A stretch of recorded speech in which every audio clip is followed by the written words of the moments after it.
Bella Baxter is a 19th century woman who is under the paternal care of a mad scientist akin to Frankenstein, Godwin, or who she calls God.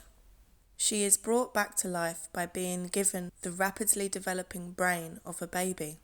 The film is set in an artificial world that blurs lines between the past and the future, perceived through the eyes of the central character. Bella's growing awareness of being created is her drive as a creator. She seeks adventure and she finds it.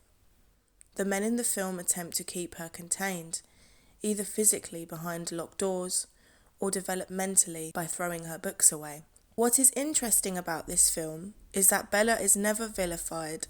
Her sexual curiosity in the film is never judged, and she never judges others. This reflects modern ideas about women's sexuality and sexuality in general. As she develops as a character and intellectually, we see the men around her becoming more and more like infants.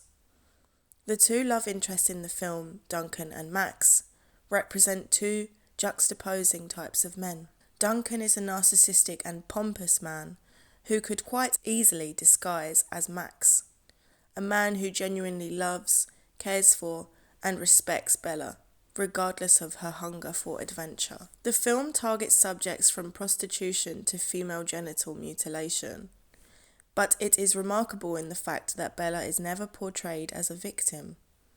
It feels as though everything is in her favour. She doesn't perceive the world in a way that is tainted by the era she was born in, which allows her to think freely.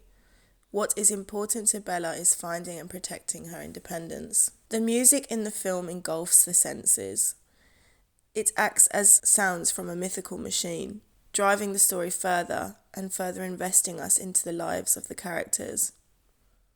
Poor Things is full of witty dark comedy that charms you and makes us form connection to the characters. Any world is believable once we see part of ourselves in the character. Poor Things could be seen as a feminist masterpiece. It is a film that reminds us of our advancements as women, pointing out the irony in human behaviour in a satirical and fantastical world. Bella is rewritten from her past, where there was suicide and generational trauma. She represents someone who has broken a pattern. It is never too late to reinvent yourself.